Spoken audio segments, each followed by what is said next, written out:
Assalamu alaikum everyone. Welcome to the black hole. Today we are going to have another astronomy night in which we are going to see the moon, Jupiter and Saturn. It's a bit late, so we won't be able to see Venus because it sets very early. So if we could have started it like an hour earlier, then we would have been able to see it. But I will tell you some facts about Venus and also about the moon, Jupiter and Saturn.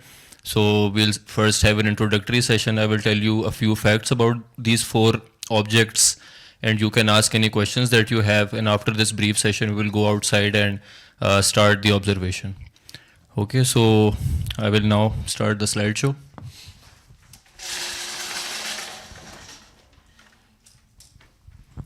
So kindly turn your mobiles to silent mode or vibrate so that there is no disturbance, and if you want to ask questions in the middle or during the Q&A, first raise your hand and mic will be provided to you. So let us begin. I'm seeing new faces here. So this will be new material because I've even in previous sessions I've covered some of this material, but most of you are new. So okay. So you guys. So this is these are the specifications of our telescope. In case you are interested, we have a refractor telescope with this aperture and this focal length, and this is the maximum magnification that we have. So using this telescope, we are able to see most of the planets. And also when the sky is clear, we are able to see some the Orion Nebula as well, as we have shown in previous events. And also like we have shown the Pleiades star cluster and other interesting objects as well. Okay, so these are some facts about the moon. Don't get overwhelmed. I just wrote down a lot, but so you may know some of these. First of all, that the first fact is that it's a very interesting coincidence that the moon is located at just the right distance from the earth, that when it crosses the sun, it can completely block out the sun. This is a complete coincidence, and there was no reason why it should be so. It could have been the case that the moon was a little closer, in which case there would never have been a total solar eclipse, only an annular solar eclipse. Or, sorry, if it was closer, then it would have been a total solar eclipse with the moon covering much more of the sun than it needed to.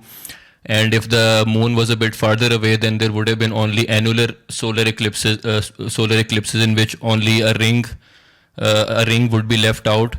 But it turns out that the exact like the angular size of the moon and sun in the sky is exactly the same, almost exactly the same, even though the moon is this means that the moon is as far away from the earth compared to the sun as it is smaller compared to the sun. So the ratio is exactly cancelled out for some strange reason, which is why we have a perfect solar eclipse once in a while. After this, there is let me tell you about how the moon was formed. So in case you didn't know, this is the leading hypothesis about how the moon actually formed. So originally scientists used to believe that the moon was a preformed body which was captured by the earth, but later this theory was revised and it was realized that this moon actually came out of the earth after the earth collided with another planet, which is called planet X or Theia. So this very big planet collided with the earth early in the formation of the solar system, and it flung out huge amounts of material both from that planet and from the earth itself, which coalesced over time to form the moon. So so you can say that the moon is kind of a product of the earth, or a child of the earth. This is a artistic description of the process, and this took like thousands of years or millions of years to completely to form into one solid object. So after this, as you will see as well through the telescope, that the moon is not a completely uniform object, as no object is in the world. When you zoom close enough into any object, you will see lots and lots of complex features, and the moon also features different kinds of features. So most prominent of which are dark plains and white plains. So this is a common question people have when they see the moon up close, that what are these dark regions over here? So the dark regions are actually places where volcanic eruptions occurred early in the history of the moon. So after volcanic eruptions occurred, new material erupted from inside the moon. Which was lava basically, and with this lava, when it cooled down, it formed these dark regions over the surface of the moon. And those regions where there were no volcanic eruptions, they remained white, whereas those regions where volcanic eruptions occurred a lot, they turned black. So early on, when people started observing the moon, they didn't know, obviously, when Galileo and others started observing the moon, they didn't know the origin of these dark regions. So from afar, they thought that maybe these dark regions are actually bodies of water or seas. And they gave it the Latin name for seas, which is Maria or Mare. So Maria is the plural. So we still call them by the name Maria, but obviously there are no seas on the moon. There is not even any atmosphere on the moon. So these are actually like places where volcanic eruptions occurred. And also obviously there are lots of craters that you will see, and some mountain ranges as well. And craters obviously were formed when asteroids and other bodies collided with the moon. And since there are no geological processes on the moon, the craters remain as they were. As opposed to the Earth, for example, where even if an asteroid, something hits over some thousands of years, through erosion and through like different processes, physical processes, that crater is eventually filled up and disappears, unless it is very recent. So Newton discovered that the Earth's tides are caused by the moon's gravity. Since gravity is a universal force and every object exerts a force of gravity on every other object, the moon also exerts a gravity on the Earth, which is not as strong, but it is still enough to cause various effects like tidal forces, which lead to tides. So the side of the Earth facing the moon, where people see a full moon as we are right now almost, if there are seas over there, for example in Karachi right now, there will be high tide. And also on the opposite side of the Earth, there will also be high tide. Because we are closer to the moon, and the seas on our side are pulled towards the moon, and the Earth is also pulled a little bit towards the moon. So the seas on the opposite side, they remain behind. So relatively speaking, there is still a high tide on the opposite side of the Earth. Okay. Yes, so the moon is also gradually moving away from the Earth at a rate of about 1.5 inches per year. So this is because it is gradually losing energy, also due to tidal forces as it orbits the Earth. So since it loses energy, it is moving farther away. So back in the past, it used to be much closer, but a few inches per year. So this is not noticeable. Okay, and you know that the moon is the only celestial body that humans have physically visited. Yes, and moon has no atmosphere, and also the water presence, there is a little bit of water ice near the moon's poles, but not a lot. And a very interesting fact about the moon is that it is tidally locked with the Earth. So we only always see one side of the moon, and the other side of the moon is not visible. And you may have noticed this as well, that whenever there is a full moon, it is exactly the same as all the previous full moons. So if you Google the image of the far side of the moon, or which is also called the dark side of the moon, as a famous album as well. So you will see that it is quite different from the side we see. And the most interesting feature about the far side of the moon is that it doesn't have a lot of black regions, those Maria, whereas the near side has lots and lots of these dark spots. And this is because of tidal locking. As the moon is orbiting the earth, it is gradually losing energy, and it is more energetically favorable for it to remain in sync with the earth. So that is why it has adopted this equilibrium position where it always faces, one side faces the earth. So by the time it completes one rotation about its axis, it has also completed one orbit around the earth. So they are in complete one-to-one sync. So these are some images. This is the near side of the moon with lots and lots of dark spots. This is a close-up of a crater.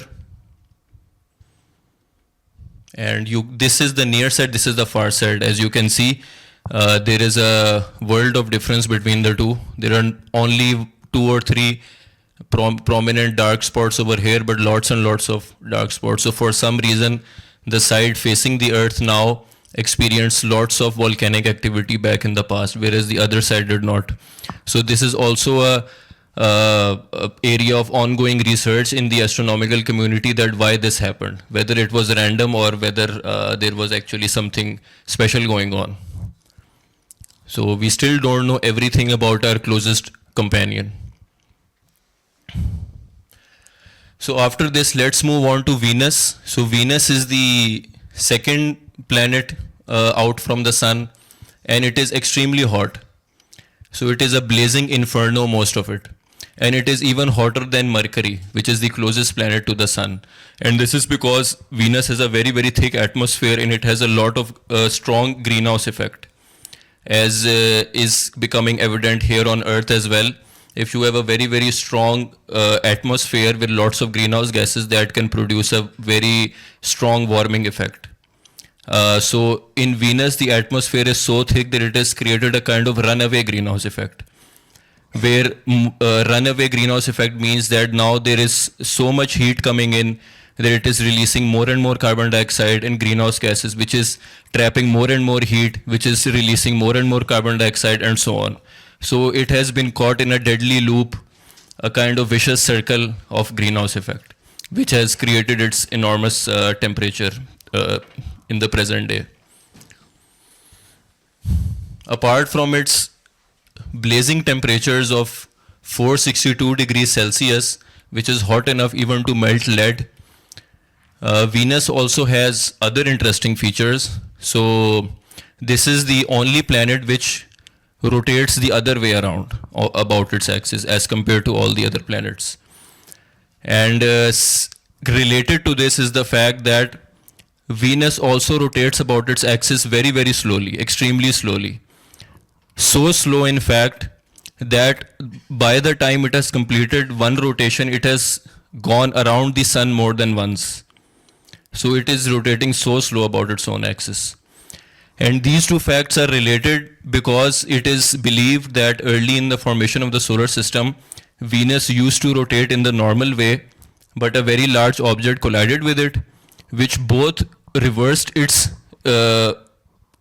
direction of rotation and also slowed it in its orbit, which explains its backwards rotation and also its extremely long day compared to its year.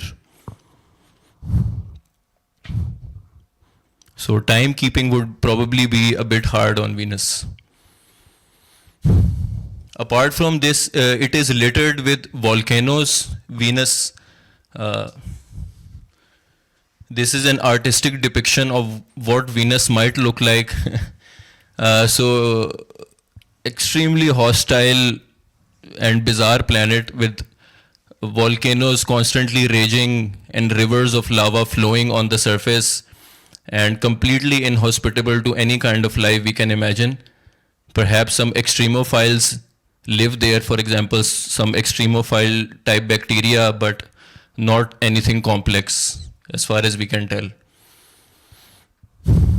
So Venus is a similar size to the Earth. It is also called Earth's sister planet.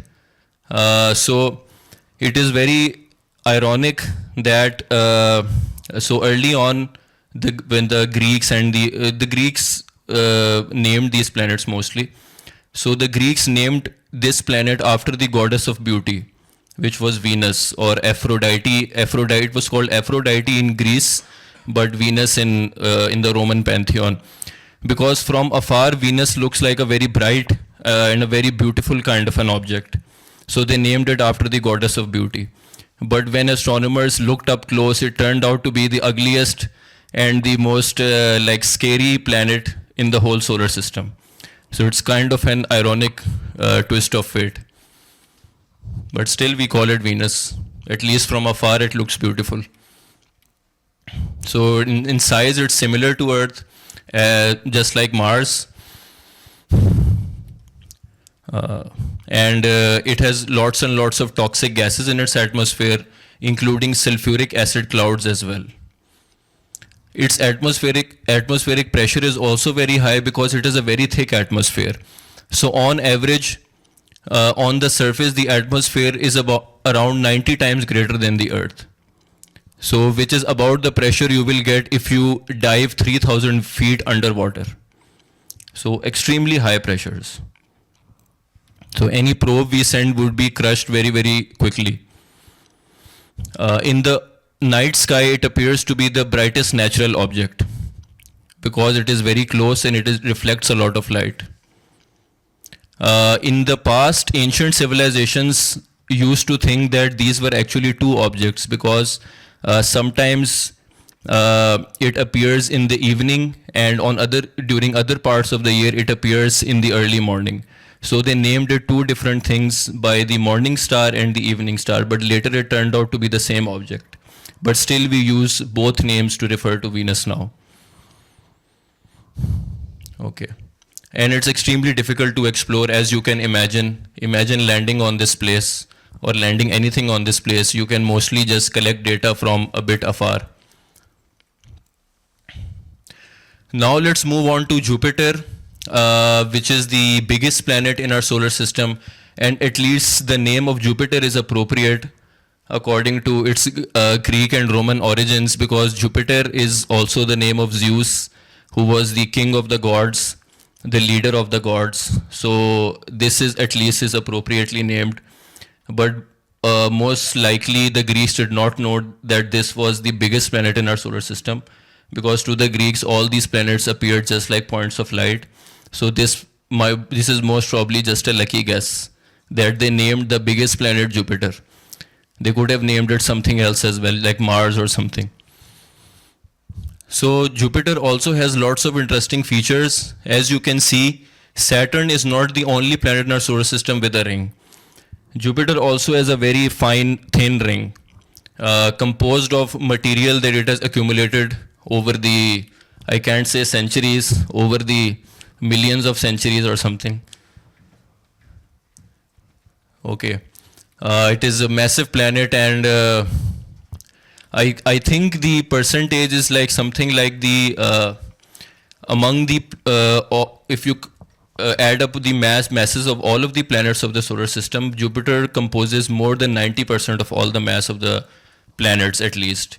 So Jupiter contains most of the mass of the planets in the solar system. Jupiter also sports a huge spot called the Great Red Spot, which is actually a hurricane in its southern hemisphere, which is so big that it can contain a few Earths. You can fit a few Earths inside this thing. And this is a huge storm, persistent storm, which has been going on ever since we began observations of Jupiter. It is a very long-lived storm. And I guess the speeds inside this storm would be hundreds of kilometers per hour. Apart from this, Jupiter is also, despite its size, it is very rapidly rotating. And a day on Jupiter would only consist of 10 hours, 10 Earth hours. So it rotates more than twice, almost 2.5 times the rate of the Earth. So it is rotating very fast.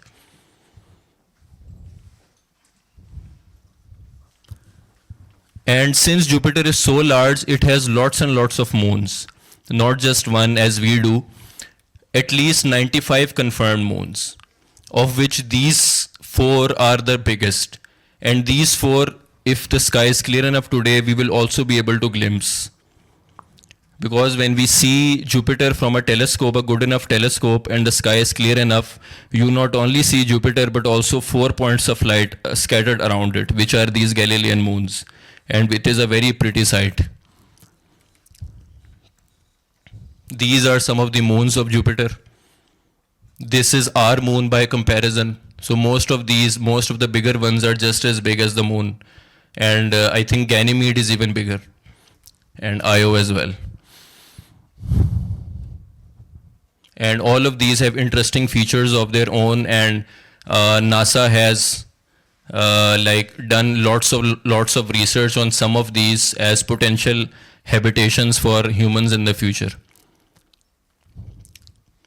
Jupiter also has a very powerful magnetic field, and it helps the Earth a lot as well, because it repels lots of dangerous cosmic ray radiation coming from outer space, and it deflects it. And also, since it is very, very large, it has a very strong gravitational field. So it also plays a huge role in deflecting asteroids that would potentially be coming towards Earth, and it either captures them or deflects them. So it's kind of like a big brother to us, taking care of us. It has a small ring system, as I told you. And Jupiter is actually so large that we astronomers considered it to be a failed star, because becoming a star only depends on your mass. It doesn't require you to have special components or special composition. If you have enough mass, then you can compress enough in your core to start nuclear fusion. You don't need any special ingredients to become a star. You just need to be big enough. But Jupiter is also quite big, but not big enough to have become a star. If it had collected enough matter to become a star, then we probably would have been a binary star system. And actually, binary star systems are much more common than our kind of a solar system with only one star. A binary star system is a solar system with two suns instead of one. And actually, most of the solar systems in the known universe are actually binary, not like containing one sun as we do. So we could potentially have been a binary star system as well. But in a binary star system, it's probably difficult to have planets that are long-lived and with stable orbits. So maybe it is logical that intelligent life can arise only in a solar system with one sun instead of many. And this is also the premise of a very recent Netflix series called The Three-Body Problem, if you have heard of it. It also tells about basically an alien civilization which comes from a solar system with more than one sun, three suns in fact. And due to having three suns, their orbits are very chaotic, which leads to very wild swings in their weather, and their civilization is not on stable ground as a result. So they want to migrate to the Earth, and they are trying to take over the Earth in that series. Okay. So it has intense radiation, and there are bands on it as well, as you can see. And we will be able to see hopefully these bands as well. And it's believed that it has liquid water deep inside it as well. But we probably will never be able to access it or anything, because the conditions are too hostile. So these were some facts about Jupiter. And finally, let's come to Saturn, a very, very interesting planet with a huge ring, the most recognizable. So Saturn has about 83 confirmed moons, a little bit less than Jupiter, but still a huge list. And its biggest moon is actually bigger than the planet Mercury, which is called Titan. So it has huge moons. Apart from this, there are extreme winds on Saturn just like Jupiter. So there are huge storms on Saturn's surface as well. And interestingly, there is a special kind of a storm on Saturn which for some reason has turned into the shape of a hexagon.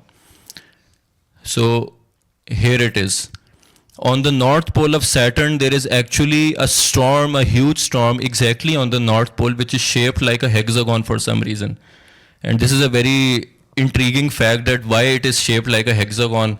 And we see hexagons all over the place in nature, from honeycombs even to some physical experiments involving electric fields. So if you probe into this deep enough, and I was very interested in this phenomenon when I first learned about it many years ago. When I decided to probe into this, I realized that there are a lot. This seems to be a kind of a shape of stability in nature, the hexagon. And if you go into the mathematics of hexagons, it turns out that for a given material, the hexagon is the shape with the least surface area. So it is kind of the most efficient shape that you can make with a given amount of material, which is why honeybees have evolved to create their combs in the shape of hexagons rather than squares or something. Because honeybees have limited amount of material and they want to make the most amount of cells possible, and it turns out that the hexagon is the most efficient way to pack a given plane with a given amount of material. So this is very, very interesting that both the small honeybees and the huge Saturn have figured out the same thing about hexagons. So yeah, you know about the rings. This is not just one solid ring, but if you zoom into this, there are lots and lots of sub rings to this as well, which are named variously, like A ring, B ring, C ring, and so on.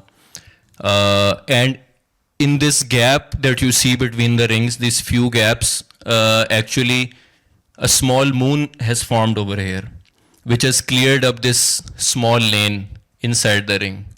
So that is the reason for these rings. And overall, this ring is just composed of huge amounts of rocks and blocks of ice mostly. So it is not a smooth ring, but if you zoom into it, you will see it composed of lots and lots of tiny rocks and huge rocks as well. In some cases, small moons. And in the wider orbit of Saturn are the bigger moons.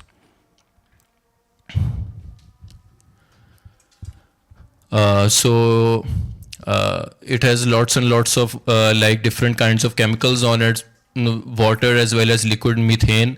And just like Jupiter, it also has a very short day, a little bit longer than the Jupiter day, about 10.7 Earth hours. So it is also rotating very, very fast compared to the Earth, more than twice as fast. And most of Saturn is composed of hydrogen and helium, similar to Jupiter. But still, even though Saturn is extremely large, its density is less than that of water. So if you could arrange for a huge enough tub of water, then if you put Saturn on it, then Saturn will actually float on that tub of water, on that layer of water, because its density is lower. So even though it has a large mass, it has an even greater volume, which reduces its density. And some scientists theorize that due to the high pressure, the carbon in the atmosphere can perhaps form diamonds, and those diamonds can rain down on the surface as well on Saturn because of the huge pressures on Saturn. So this is Saturn and some of its moons. And most of these, as you can see, are Greek or Roman names. So this is all. If you have any questions, you can now ask. Yes, unko mic.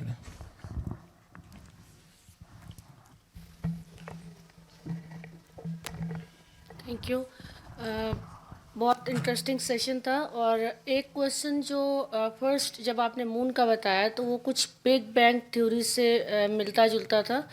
जिसमें आपने कहा कि वो एक उसको hit किया है and then moon की फॉर्मेशन हुई है, ठीक है। सो क्या ये रिलेटेड है आपस में, the big bang theory and this?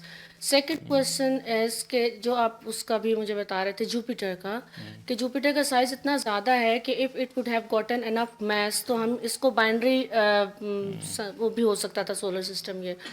तो प्लैनेट की definition is different from the definition of the star, ठीक है। सो इसको थोड़ा सा एक्सप्लेन करेंगे कि अगर मैस इंक्रीज, जो आपकी एक लाइन थी ना कि इसका मैस इतना होता तो शायद ये एक स्टार की फॉर्मेशन हो सकती थी इसकी, बिकॉज इसका साइज बहुत ह्यूज है। सो थोड़ा सा इसमें मैं कंफ्यूज हूँ, अच्छा तो वो काइंडली ठीक है। अच्छा तो वो ये मून का तो बिग बैंग से तो कोई मतलब ऑब्वियसली हर चीज़ का ताल्लुक तो है बिग बैंग से, क्योंकि हर चीज़ बिग बैंग से आई है, लेकिन कोई डायरेक्ट ताल्लुक नहीं है इसका, क्योंकि बिग बैंग तो बहुत पहले हुआ 13.7 बिलियन ईयर्स पहले, और ये तो 4.6 बिलियन ईयर्स पहले हुआ।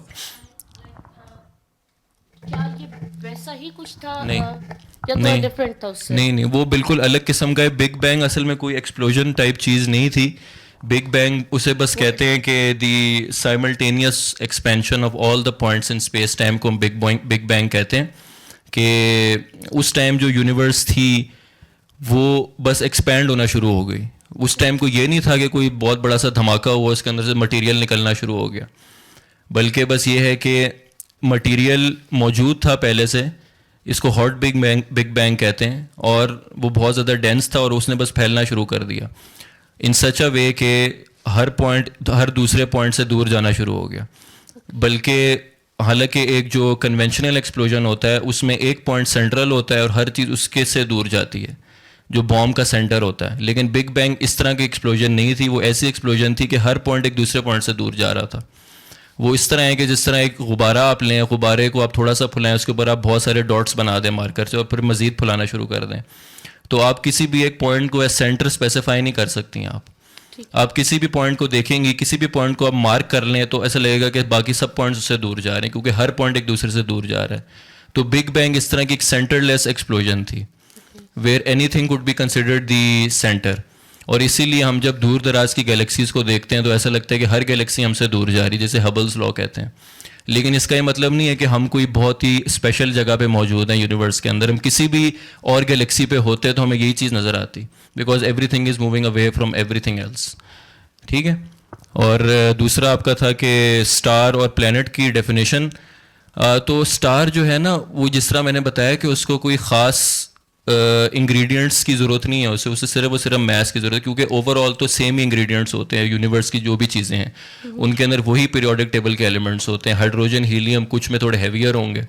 तो अगर आप बहुत ज़्यादा को एक जगह पे इकट्ठा कर दें तो नेचुरली थ्रू ग्रेविटी वो इतने करीब आ जाएंगे एक दूसरे से कि बहुत ज़्यादा मैस की वजह से कि कोर के अंदर फ्यूजन स्टार्ट हो सकती है। प्रेशर बहुत ज़्यादा होगा, टेम्परेचर भी बहुत ज़्यादा हो जाएगा।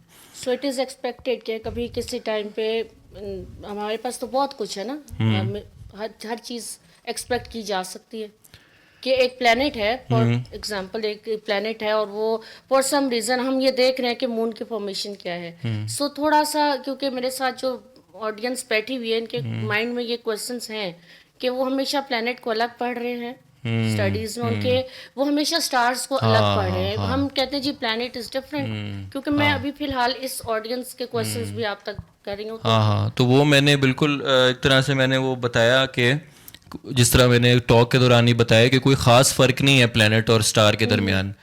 जिस तरह पुराने ज़माने के कॉन्सेप्ट्स असल में इतने, क्योंकि एस्ट्रोनॉमी बहुत ओल्ड साइंस है ना, जिस तरह मैंने बीच बीच में भी एग्जांपल्स दी कि बहुत सारी इस तरह नाम भी गलत अजीब, अब वो फिट नहीं होते नाम ऑन दी एक्चुअल थिंग। तो लोगों ने जो पहले चीज़ें फिगर आउट की हुई थी उनको हमें डिस्कार्ड भी करना बड़ा ज़रूरी है। तो जो ग्रीक्स थे उन्होंने वो किस तरह स्टार्स और प्लैनेट्स को देखते थे, वो तो सिर्फ अपनी आंख से देखते थे, उनको बस छोटे छोटे पॉइंट्स ऑफ लाइट नज़र आ रहे होते थे स्काई में हज़ारों। तो उन्होंने डिफ्रेंशिएट कैसे किया, उन्होंने किस तरह डेफिनेशन दी स्टार और प्लैनेट की।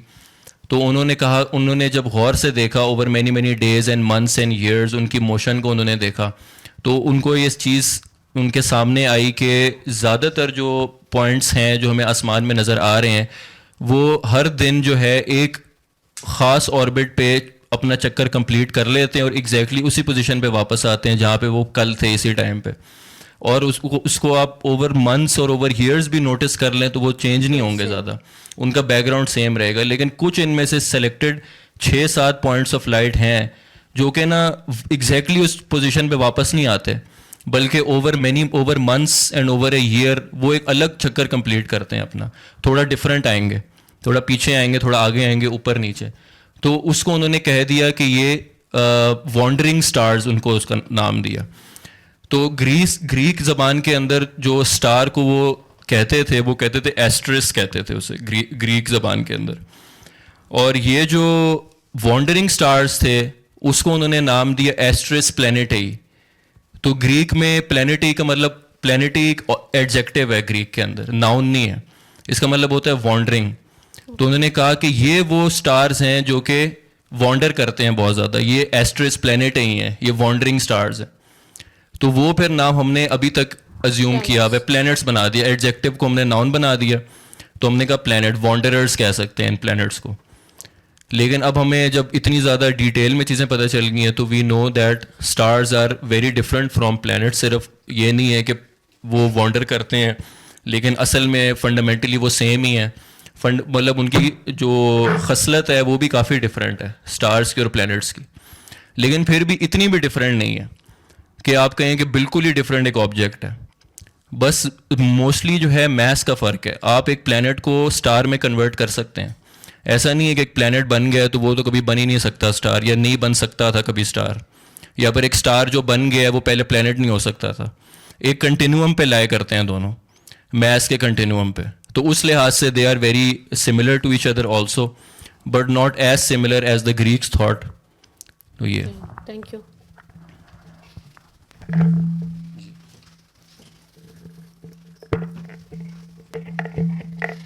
Thank you for the very informative session. You mentioned that there are some moons related to Jupiter, which the scientists are looking into for maybe future habitation. Which of the moons are they considering, and what are the reasons for these considerations? तो इनमें से वो है Enceladus बहुत prime candidate है। वो इसकी वजह ये है कि इसके ऊपर अब कंफर्म हो चुका है कि हालांकि इसके सरफेस पे तो पूरी की पूरी आइस है ठंड की वजह से, लेकिन सरफेस के नीचे अगर आप जाएं तो पूरा का पूरा लिक्विड ओशन है अंदर, पानी का वो भी। तो literally it is covered with ocean, और इसके अंदर क्या पता छोटे छोटे माइक्रो ऑर्गेनिजम्स हों, क्या पता कोई मछलियाँ भी हों इसके अंदर, हू नोस, हमने कभी ड्रिल नहीं किया। तो ये एक अगर एक हैबिटेट नहीं तो कम से कम एक वे पॉइंट हो सकता है कि यहाँ से हम पानी एक्सट्रैक्ट कर सकते हैं अच्छा खासा। उसके अलावा ये आप देख सकते हैं कि यूरोपा जो है, यूरोपा भी को भी काफ़ी एक अच्छा कैंडिडेट समझा जाता है, क्योंकि ये सारे जो मून्स हैं इनकी ना सॉलिड सर्फेसिज हैं। हालांकि ये जो जुपिटर, सैटर्न, यूरेनस, नेपच्यून है, इनकी सॉलिड सर्फेसिज नहीं होती, इनकी ये शुरू में गैस होते हैं, फिर लिक्विड बन जाते हैं, और फिर बहुत ही अंदर जाके इनकी एक सॉलिड कोर मिलती है आपको। तो ऐसा नहीं होगा, और सन के साथ भी यही सीन है, सन भी असल में प्लाज्मा की बॉल है बेसिकली।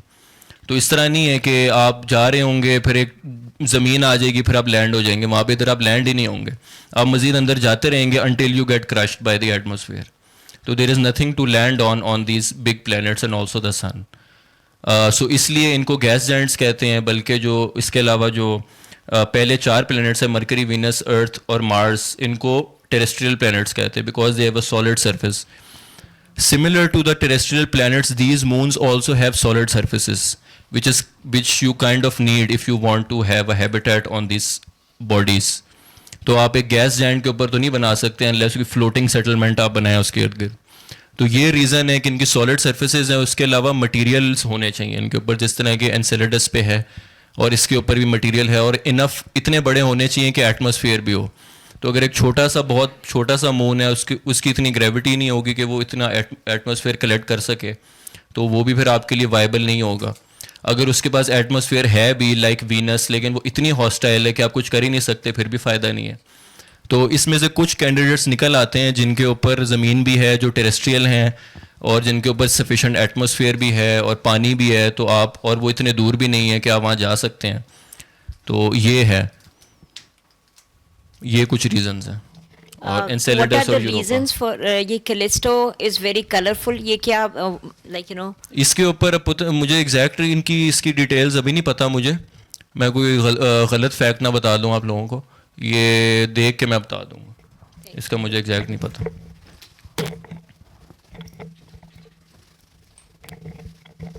Thank you sir. जी। सर माय क्वेश्चन इज कि ग्रीक्स जो है उन्होंने कोई पर्टिकुलर इंस्ट्रूमेंट्स थे that they used to employ to study planets and stars? नहीं, उनके पास कोई इस तरह के ऑप्टिकल इंस्ट्रूमेंट्स तो नहीं थे जिससे वो जूम कर सकते, उनके पास बस अपनी वो नेकेड आई इस्तेमाल करते थे, लेकिन साथ साथ उनके पास ना कोऑर्डिनेट्स देखने के लिए उनके पास इक्विपमेंट वगैरह होती थी। जिस तरह मुस्लिम एस्ट्रोनॉमर्स थे उनके पास एस्ट्रोलेब होता था, तो एस्ट्रोलेब से वो उसकी ना कोऑर्डिनेट्स एग्जैक्टली डिटरमिन कर सकते थे। तो वो तो ग्रीक्स ने भी कर लिया था बहुत पहले कि आप बस रैंडमली तो ऑब्जर्व नहीं कर सकते ना, क्योंकि आपने अगले दिन कंपेयर भी करना है उनकी पोजीशंस को, तो आपके पास एग्जैक्ट कोऑर्डिनेट सिस्टम होना चाहिए जो आप पे ना मैप कर दें पूरे स्काई में 360 डिग्रीज पे। तो उसके ऊपर फिर आपको दो कोऑर्डिनेट्स आपको चाहिए होते हैं, डेक्लिनेशन और राइट असेंशन उसे कहते हैं। तो बेसिकली बस ये लैटिट्यूड लॉन्गिट्यूड की तरह on the sky as opposed to the earth. तो अर्थ की भी जो सरफेस है उसके ऊपर आपको बस दो कोऑर्डिनेट्स चाहिए होते हैं to locate any point, latitude और लॉन्गिट्यूड चाहिए होता है आपको। सैटेलाइट्स की बात कर रहे हैं फिर आपको एल्टीट्यूड भी चाहिए होता है, लेकिन जो स्काई है उसमें आपको अगर आपने सिर्फ उनकी पोजीशंस को देखना है तो आपको दो कोऑर्डिनेट्स चाहिए। एक राइट असेंशन है कि वो जो आपकी ये सोलर सिस्टम की लाइन है, आप एक लाइन बना लें सन तक, उससे कितने राइट पे या लेफ्ट पे है ऑब्जेक्ट और कितना ऊपर नीचे है, तो इससे आप ना पूरा स्काई में कोई भी पॉइंट लोकेट कर सकते हैं इस तरह।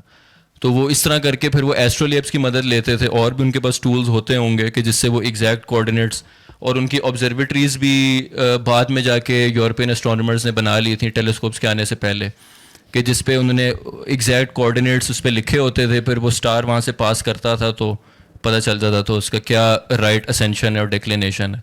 तो शुरू में बस यही था कि मेन जो ऑब्जर्विंग इंस्ट्रूमेंट था वो आँख ही थी आपकी, जिसकी मदद से आप देखते थे किसी भी ऑब्जेक्ट को। लेकिन they used various instruments to give that thing coordinates, लेकिन कोई ऐसा इंस्ट्रूमेंट नहीं था गैलीलियो से पहले कि जिससे वो जूम इन करके भी डिटेल्स देख सकते होते हैं उन ऑब्जेक्ट्स की। तो जब वो चीज़ आई तो उसके बाद तो अलग ही दुनिया खुल गई हमारे सामने, जिससे हमारा पूरी पिक्चर ही चेंज हो गई of the vastness of the universe. तो पहले हमें लगता था कि हम बड़े छोटे से एक नेबरहुड के अंदर हैं और हम बड़े स्पेशल हैं, लेकिन पता चला कि हमारी जैसी और भी बड़ी दुनियाएं हैं और गैलेक्सीज़ हैं। तो